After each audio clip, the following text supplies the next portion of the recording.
The Taming of the Shrew is one of Shakespeare's earliest plays and one of his most controversial. Everything, from the name of its heroine to its ideology of gender relations, is contested, to the extent that it's impossible even to begin with a neutral synopsis of the play. Here's why it's impossible.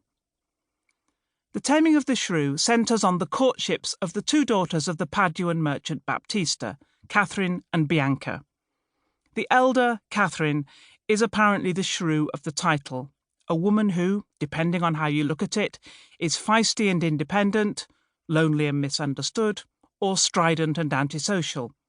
Her father, who, depending on how you look at it, is either a worried widower or a patriarchal tyrant, has decreed that Bianca, who, depending on how you look at it, is either beautiful, gentle and agreeable, or exactly the kind of annoyingly insipid, simpering arm candy who you, like her sister, would want to slap, cannot marry until her older sister gets hitched.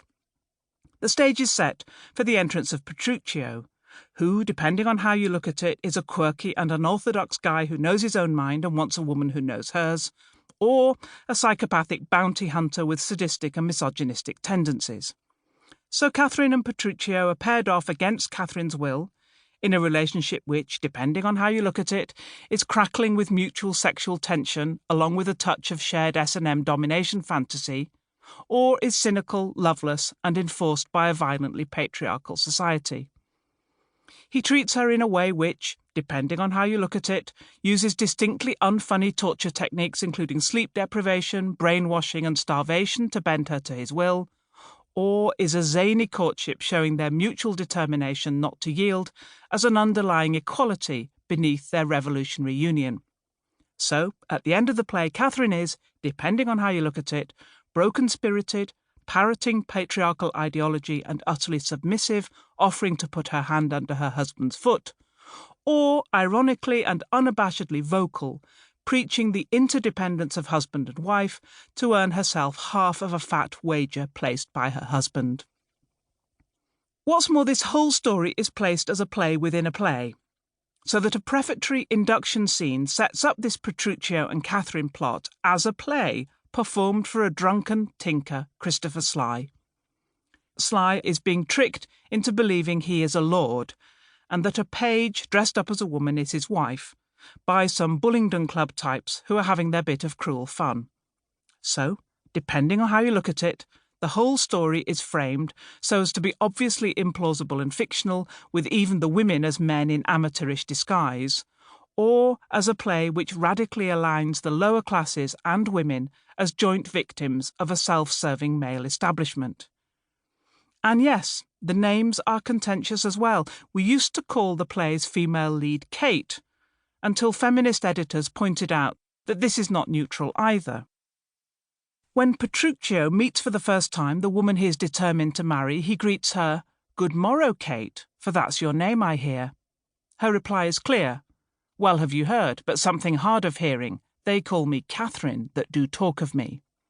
Calling her Kate against her will is one of Petruchio's, depending how you look at it, lovable gestures of proprietorial intimacy, or a misogynistic microaggression. So, depending how you look at it, the title, The Taming of the Shrew, is a plot synopsis, a how-to guide, a raised eyebrow, or a satirical joke. Responses to this contradictory play have themselves always been contradictory. Writing at the end of the 19th century, the playwright George Bernard Shaw urged men and women to boycott it. No man with any decency of feeling can sit it out in the company of a woman without being extremely ashamed of the Lord of Creation moral implied in the wager and the speech put in the woman's own mouth. But perhaps unexpectedly, Germaine Greer praised the play in her feminist classic The Female Eunuch, suggesting that Catherine has the uncommon good fortune to find a husband who is man enough to know what he wants and how to get it, and further that the submission of a woman like Kate is genuine and exciting because she has something to lay down, her virgin pride and individuality. Perhaps Greer had been watching Franco Zeffirelli's film version of 1967, which shares this interpretation. Zeffirelli drew on the well-publicised and tempestuous off-screen relationship of lovers Elizabeth Taylor and Richard Burton as Catherine and Petruchio to imply that this was a passionate relationship in which pots and pans, but also underwear, would fly. But however much theatrical production and critical interpretation strive to settle the play's ambiguities, I want to stress something different here. The Taming of the Shrew prompts questions rather than answers them. The question of how to interpret the play is hardwired into its very structure and amplified in its ongoing reception.